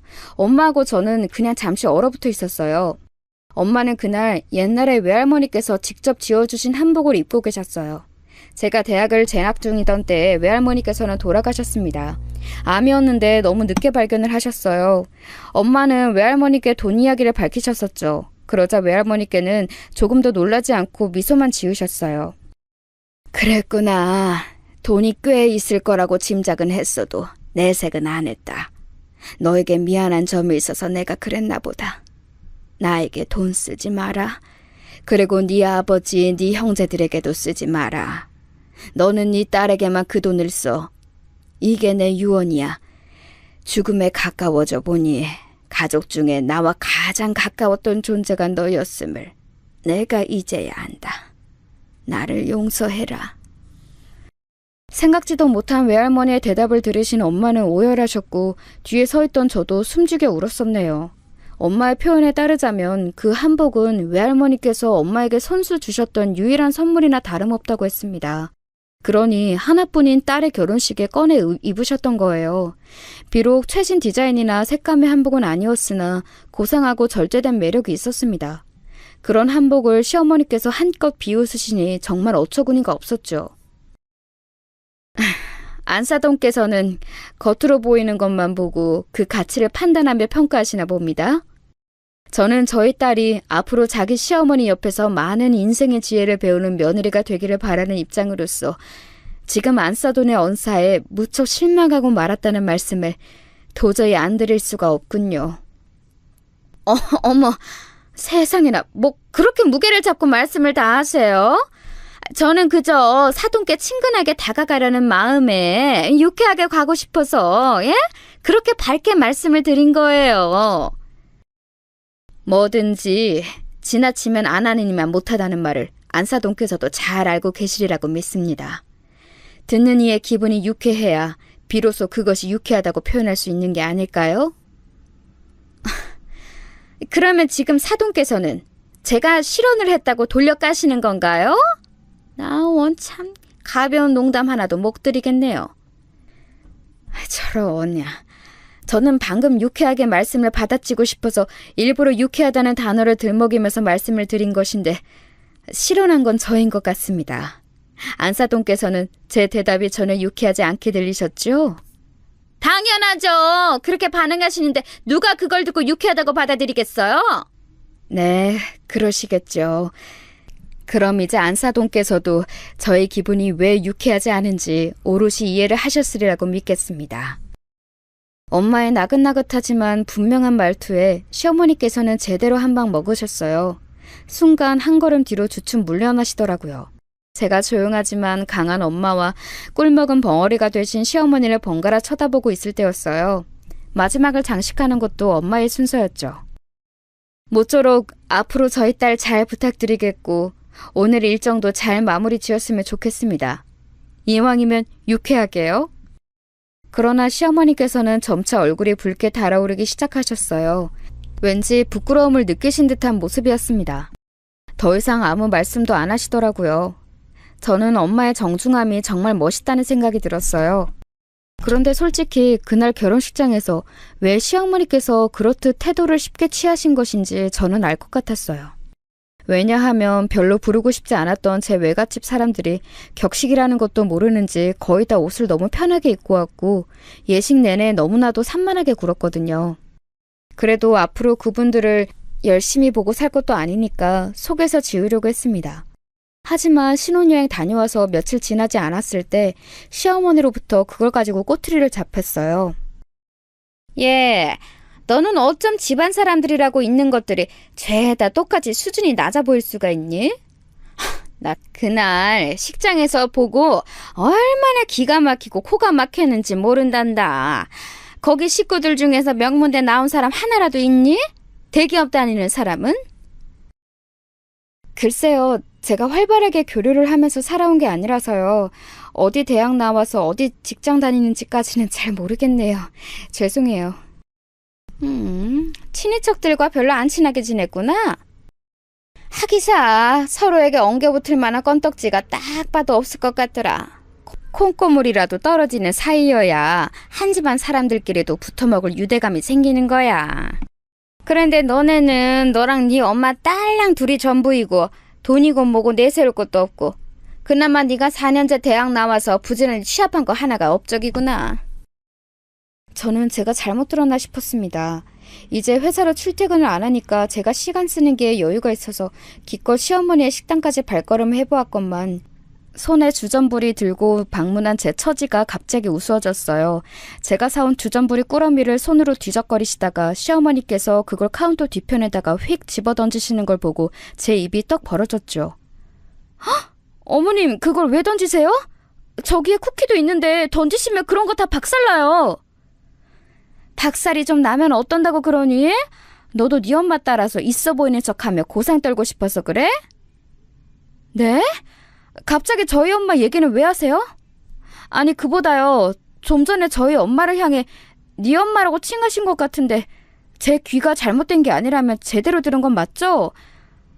어머님, 저는 사람마다 모두 양면을 가지고 있다고 생각해요. 좋은 면, 나쁜 면이요. 그리고 그 두 가지 면이 융합되는 순간도 있고 그걸 어떻게 볼지는 받아들이는 사람 마음 같아요. 난리 났네. 어디 강연 나가? 연병아, 서른이 왜 이렇게 기니? 본론만 말해, 본론만. 아이고, 내가 너 이럴 줄 알았어. 파평 윤씨라고 할 때부터 뭔가 성격적으로 결함이 있겠거니 싶었지. 파평 윤씨인 거랑 성격이 무슨 상관이에요? 어머님, 저는 지금요, 어머님의 호탕하고 화끈하고 유쾌하신 면모가 두 가지 효과를 만들어내는 것 같다고 말씀드리는 거예요. 그리고 제가 좋게 받아들이면 될 일이지만 저도 사람이기에 매번 그러기는 힘들 것 같다고 미리 알려드리고 싶어요. 그러니까 어머님도 조금만 더 앞으로는 듣는 사람 입장 생각하셔서 단어 선택을 해주셨으면 좋겠습니다. 콩 심은 데 콩 나고 팥 심은 데 팥 난다더니 네 엄마도 딱 보니까 쥐뿔도 뭣도 없으면서 무게감은 있는 대로 잡아대고 목소리 쫙 깔면서 나를 가르치려고 들던데 그 엄마한테서 난 그 딸이구나. 너 내 성질 긁지 말고 오늘 이만 돌아가거라. 열 뻗친다. 시어머니께서 손을 휘두르셨고 저는 화가 나서 손이 약간 떨려올 지경이었지만 티를 내지는 않고 아무렇지 않은 척 꾸벅 인사하고 나왔어요. 그런데 식당을 나와서는 분노의 한숨을 연이어 내쉬었습니다. 역시 첫인상대로 너무 거침없으신 분이었는데 제가 장사하시다 보면 그럴 수도 있지 같은 합리화를 하면서 너무 쉽게 넘겼던 것이 아무래도 패착인 듯 싶었어요. 속에서 갑갑함이 몰려왔으나 결혼생활 초장부터 너무 스트레스 받고 싶지는 않아서 애써 털어버리고자 했네요. 이런 이야기 불행한 결혼생활에 노이로제가 있으신 엄마에게는 절대 하고 싶지 않았고요. 그렇다면 누가 있겠나요? 타지에 와서 의논할 상대란 남편뿐이었죠. 저는 남편에게 있었던 일을 미주알 고주알 다 떠들었어요. 그런데 남편이 밥 먹으면서 제 이야기를 가만히 한참 듣고만 있더니 갑자기 뜬금없는 사실을 밝히지 뭡니까? 내가 이런 이야기를 할까 말까 망설였는데 우리 엄마 말이야. 사실은 내가 엄청 힘들게 설득했었어. 거품 물고 하도 반대를 하시는 바람에 나도 힘들었어. 응? 오빠 그게 무슨 소리야? 어머님을 힘들게 설득했다니? 오빠 지금 설마 우리 결혼 이야기 하는 거야? 어머님이 나를 그토록 반대하셨었다고? 내가 네 이야기를 쭉 드렸는데 결사 반대를 하셨어.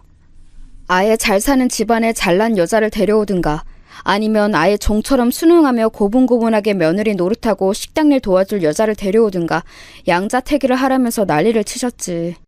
잘난 것도 아니고 순한 것도 아닌 여자를 왜 데리고 오냐면서 하등 쓸모가 없다고 하셨어. 그런데 내가 이 여자 아니면 그냥 독신으로 살게요 라고 했더니 마지못해 허락을 하시고는 너 한번 데리고 오라고 하셨던 거야. 남편의 말을 들으면서 속이 아주 꽉 막히는 듯한 느낌이 들었습니다. 저는 이도저도 아니니까 시어머니께서 얼마나 저를 눈엣 가시로 얄밉게 보셨겠나요? 그러 숨겨진 비화를 알고 나니까 왠지 시어머니께서 느끼고 계실 기분이 뭔지 짐작이 가더라고요. 당신께서는 오랜 부부관계 불화를 딛고 버텨내면서 식당을 차려 성공적으로 운영해오신 멋진 신여성인데 쥐뿌리 개뿌리 아무것도 없는 저희 엄마가 옛날 한복 입고서는 전혀 기죽지 않고서 고상하게 말씀을 하시니까 너무 꼴보기 싫으셨을 거예요. 게다가 저희 외갓집 식구들이 결혼식장에서 행색이며 태도이며 너무 별로였으니 점수는 계속 깎일 수밖에 없었겠죠. 아, 진짜 어이가 없고 답답하네. 근데 오빠는 이런 이야기를 아예 알려주지 말든가 처음부터 알려주는가 했었어야지. 내가 미리 알려준다고 해서 뭐가 달라져? 그런 건 아니잖아. 난 그냥 엄마가 괴팍하게 구셔도 네가 너무 도발적으로 반응하지 않았으면 해서 그런 마음에 지금 알려주게 된 거야. 엄마가 지금은 그러셔도 시간이 좀 지나면 달라지실 거고 너에게도 마음을 여실 테니까 조금만 기다려봐.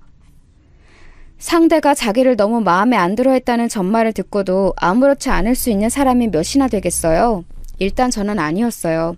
그 이후로 계속 신경이 쓰여서 미치겠더라고요. 차라리 말씀 한마디도 안 하시고 집 밖에서 담배만 피우시는 시아버지가 편하게 느껴질 정도였습니다. 시어머니를 어떻게 대해야 할지 너무 민망하고 어색했어요. 그런데 저의 이런 고민을 눈치채기라도 하신 걸까요? 시어머니께서 저에게 먼저 이런 연락을 해오셨어요. 요즘이 식당이 가장 바쁠 시기도 아니고 그래서 내가 우리 집안 세 식구인 우리 며느리하고 시간을 좀 같이 보내면서 가까워지면 좋겠다는 생각이 들더구나. 정말이세요, 어머님? 그렇게 말씀해 주셔서 정말 감사해요. 저도 지금 일감이 그렇게 많지 않아서요. 오후에 언제든지 시간 낼 수 있어요. 어머님, 저 아직 이 동네를 잘 모르는데 어디 근교에 좋은 카페 같은 데 있으면 같이 갈까요? 바깥 나들이는 나중 순번으로 미루고 내실부터 다져야지 않겠니? 기본 소양을 갖춰야 바깥에서도 본디 문제가 없는 법이야. 저는 그 내실이라는 게 뭘까 궁금했는데요. 그 이튿날 바로 답을 알게 되었어요. 시댁에 들어서자마자 시어머니께서는 저에게 앞치마를 던지듯 건네주셨습니다.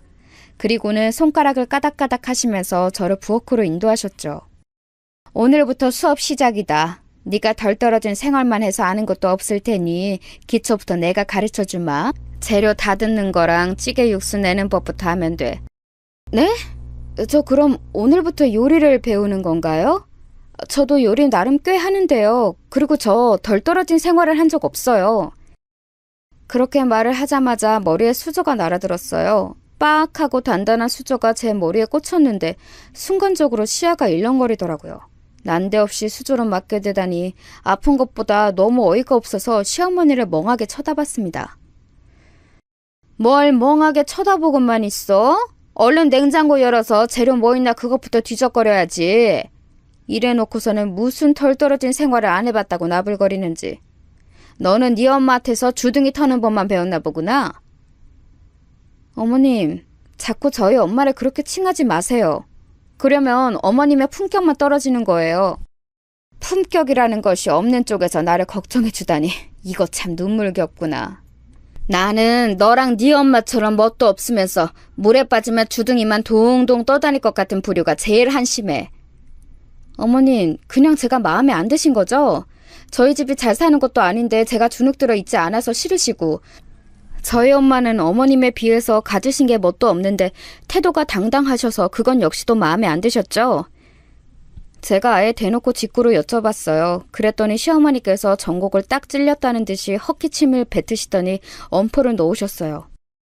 네가 얼마나 잘하는지에 따라서 내가 네 엄마를 사돈이라 칭할지 계속 네 엄마라고 칭할지 달려있는 거야. 네가 앞으로 잘해야 돼. 알았니? 글쎄 어머님, 얼마나 잘하는지라는 기준이 어머님 마음이시니까 제가 그걸 맞출 수 있을지 없을지는 모르겠습니다. 저는 짜증이 난 나머지 톡 쏘듯 대답을 해버렸는데 시어머니께서는 어이가 없으시다는 듯 혀를 끌끌 차시는 모양이었어요. 그걸 쳐다보고 있기도 싫어서 저는 도중에 고개를 획 돌려버렸고요. 그리고 며칠 뒤 토요일 아침부터 시어머니께서 저를 식당으로 호출하셨어요. 직원 한 분이 팔을 갑자기 다쳐서 결근하셨는데 저보고 나와서 일손 좀 보태라는 것이었죠. 아, 네, 제가 오늘 별일이 없어서 금방 출발할 수 있을 것 같아요. 아직 오빠는 자고 있는데 깨워서 준비 마치는 대로 같이 갈게요.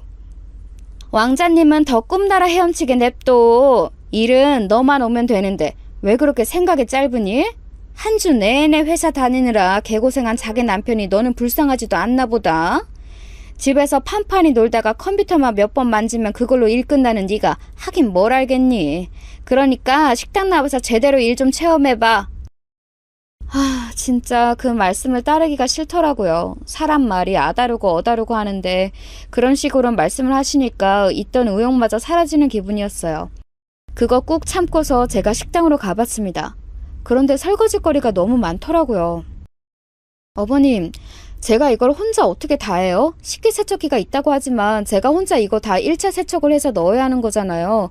혼자서는 안 돼요. 한 사람 옆에 더 있어야 돼요. 너는 해보지도 않고 다짜고짜 안 된다는 말부터 하는구나. 이 비루한 근성 좀 보소. 그렇게 주둥이 털 시간에 접시 한 개라도 더 닦아. 정 힘들어서 도움 필요하면 네 엄마 불러다가 같이 일하든가. 어머님, 저희 엄마 앞에서는 못 그러실 거면서 왜 제 앞에서는 그런 식으로 말씀을 하세요? 저를 상처 주고 제 길을 꺾으시려는 모양인 것으로 보이는데 굳이 그러지 마세요. 사장이 나를 훈계하고 가르치는 일꾼은 이 식당에서 내가 처음 봤다. 쥐뿔도 없는데 뭐 저렇게 아가리는 현란해? 너 집에서 컴퓨터 그건 왜 만지고 있니? 돗자리 하나 가지고 밖에 나가서 잡동산이라도 깔아놓고 팔면 장사 잘 하겠구만. 모전 여전이니까 네 엄마도 뭐 탁월할 테지. 야, 네 엄마 그냥 얼른 오라고 해라. 가난한 집구석에서 판판히 놀고 있으면 뭐라니? 가난하게 사는 날짜만 길어지는 거지. 내가 급여는 따박따박 챙겨줄 테니까 여기 나와서 네 엄마 일하라고 그래. 시어머니께서는 침을 튀기시며 저에게 삿대질까지 날리시는데 그 순간 눈물이 찔끔 나왔어요. 제가 왜 이런 수모를 당해야 하는지, 시어머니의 기준에 단지 맞지 않는다고 해서 꼴보기 싫은 조건이라고 해서 이런 상황에 처해야 한다는 것이 황당했습니다. 저는 시어머니께서 홀에 나가시자마자 조용히 휴대폰을 꺼내 들었어요. 그리고 엄마에게 전화를 걸었죠. 엄마, 주말인데 뭐해? 나는 지금 시어머니 식당에 나와 있어. 일손 도와달라 하시길래 흔쾌히 나왔는데 나 혼자 설거지 다 하라고 떠무시더라. 그리고 나한테 자꾸 네 엄마라고 하면서 엄마를 펌마셔서 가난한 집구석에 있지 말고 여기 나와서 일해나 하라고. 시어머니가 엄마를 겨냥해서 그렇게 말씀을 하시는데 나 진짜 너무 황당하고 서러워서 안 되겠어. 그냥 뒤집어 엎을래. 여태 그런 일이 있었어? 네 성격상 이게 절대 일회성이 아닐 것 같은데? 우리 딸 거기 딱 기다려. 그렇게 나를 와달라고 하는데 가줘야지. 내가 거기로 지금 출근한다. 눈물을 닦으면서 얼떨결에 서름을 토해내고 말았는데 엄마의 대답을 듣고 나니까 정신이 확 들더라고요. 지금 이게 어떻게 되는 건가 싶어서 초조해졌습니다. 얼마나 지났을까 시어머니께서 이쪽에 들어와 보셨다가 바로 기함을 하셨어요. 아직 이것밖에 안 해놨냐고 저에게 역성을 내시려던 순간 바깥쪽에서 직원분들이 웅성웅성하는 소리가 들려왔습니다. 그 작은 소란이 이질적이었던지라 시어머니는 걸음을 옮기셨고 저도 뒤따랐어요. 다름이 아니라 식당 앞 출입구 앞에 바로 주차한 때문이었는데요. 그게 문외한이 보더라도 엄청나게 비싼 외제차였기 때문에 모두의 이목이 주목된 것이었어요. 시어머니께서 호들갑을 떠셨죠. 아니 세상에, 이 동네까지 저런 비싼 차가 들어왔어? 돈이 엄청나게 많은 사람인가 보네. 우리 식당에 밥 먹으러 온 모양인데 이게 웬일이니? 차를 조금만 뒤로 빼서 주차해달라고 말해야겠다. 저기, 응? 아니 이게 누구세요? 사돈? 왜 거기에서 내리세요? 안녕하셨어요. 제 차니까 여기서 내리지. 그럼 어디서 내릴까요? 저희 딸아이가 그러는데 저보고 이 식당에서 일을 하라고 강력 권유를 하셨다면서요. 그래서 쇳불도 당김에 뺄 겸 바로 출근했습니다. 출근이요? 아니 그보다 저거 사돈이 모는 차예요? 면허도 없을 것 같이 생기셔서 저런 외제차를 모세요? 돈이 어디 있으셔서요? 저 지금 너무 이해가 안 되고 무척 혼란스러운데 억소리 날 것 같은 저런 차를 대체 사돈이 왜... 잘 보셨네요. 억소리 나는 차 맞아요. 참고로 억소리 5번 정도 납니다. SUV 한 대 뽑고 싶어서 어떤 게 있나 보다가 고르는 게 머리 아파서 그냥 제 형편에 맞는 걸로 뽑았어요. 왕년에 사업 좀 하고 주식도 좀 하고 부동산도 좀 만지고 뭐 이래저래 하면서 살았는데 아직 형편은 이 정도밖에 안 되네요. 자, 그래서 제가 여기서 무슨 일을 하면 된다고요? 시어머니께서는 떡 벌어진 입가를 덜덜 떨고만 계실 뿐 엄마의 말씀에 대답을 못 하셨어요. 저는 이 상황이 통쾌하기도 하고 멋쩍기도 하고 참 복합적인 기분이 들어서 가만히 있었고요. 그런 저를 시어머니께서 천천히 응시하시더니 믿기 어렵다는 눈빛을 보내셨죠. 그래서 제가 결국은 입을 뗐습니다. 솔직히 말씀드리자면 진작에 제가 이런 부분을 밝혔어도 됐겠지만 그러기가 싫더라고요. 자꾸 망설여졌어요. 어머님 정도의 인성을 지니신 분께 섣불리 밝혔다가 제가 괜한 화를 당한다든지 별로 좋지 못한 꼴을 보게 될까봐 염려가 되어서 그랬습니다. 어머님께서 저에게 좋은 모습을 보여주셨다면 저도 진작에 이런저런 집안 이야기를 다 밝혔겠지요. 나 원참 그래서 진짜로 친정이 가난한 게 아니었다고? 억소리 여러 번 나는 저런 차를 형편에 맞춰서 뽑을 정도로 돈이 있다고? 이런 작정하고 사람을 속여먹다니. 속인 적 없는데요? 결혼할 때 돈 내놓으라고 안 하셨고 돈 얼마 있냐고 안 물어보셨잖아요. 혹시 그래서 제가 집안 형편이 사실은 유복한 게 마음에 안 드시나요? 아니 안 된다는 건 아니고 그러니까 내 말은 아이고 너무 좋은 날씨라 그런가? 아까부터 몸이 좀 덥네. 땀이 나는 것 같은데 햇빛에서 이러지 말고 사돈께서는 안으로 드시죠. 누추한 곳이라서 면목은 없네요. 시어머니께서 그렇게 횡설수설하실 수 있는 분이라는 걸 그때 처음 알았습니다. 직원분들도 이게 무슨 일이냐면서 흥미롭게 상황을 보셨는데 시어머니께서는 부끄러우셨는지 귀가 빨갛게 되어 있었어요. 홀의 가장 구석자리에 가서 엄마와 시어머니께서는 두 분이 대화를 나누셨어요. 저는 엄마가 오지 말라고 해서 멀찍이 떨어져 있었고요. 그런데 멀리서 보기에도 엄마는 인자한 낯으로 말씀을 이어가시는데 시어머니께서는 몹시 난처한 기색으로 연신 고개를 주걱거리면서 듣기만 하시더라고요. 그걸로 판가름이 났죠. 대화를 마치신 후 엄마는 국밥 한 그릇을 드셨어요. 저는 집에 들어가서 남편하고 점심 먹으려고 일부러 안 먹었고요. 부부 사이는 아주 깨가 쏟아지는 것 같아서 그것 하나는 안심이네. 우리 딸 결혼 생활 엄마가 안심해도 되는 맞지? 이제는 진짜로 맞는 거지? 당연하지 엄마. 미안하고 고마워요. 내가 서투르고 부족해서 상황을 여기까지 꼬아온 것 같기도 한데 엄마 덕분에 지금 뭔가 정리가 되면서 후련해졌어. 저의 모녀가 단란하게 대화를 나누는 동안 시어머니께서는 어디로 숨으셨는지 코빼기도 안 비추셨다가 저희가 갈 때 되니까 갑자기 어디선가 튀어나오셨어요. 그리고 저희 엄마가 국밥값이라고 5만 원권을 한 장 내미시는 것에 눈이 휘둥그렇게 변하셨죠. 사돈 이렇게 후한값으로 안 주셔도 되는데요. 5만 원이라니 너무 통이 크시네요.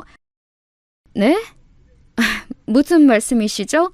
이 식당은 거스름돈이라는 개념이 없나 봅니다. 엄마의 태어난 반문에 시어머니 얼굴은 불타는 고구마가 되었습니다. 옆에서 직원분이 웃음을 꾹 참으시더라고요. 저 역시도 그랬고요. 시어머니께서는 떨리는 손으로 거스름돈을 준비하시다가 문득 아차 싶으신 얼굴로 말씀하셨어요. 아니지. 제가 돈을 안 받는 것이 맞는 것 같습니다. 처음 와주셨는데 당연히 제가 대접을 해야지요. 그럴 것 없습니다. 안싸돈. 제가 그냥 드려본 말씀이었고 거스름돈 안 주셔도 돼요.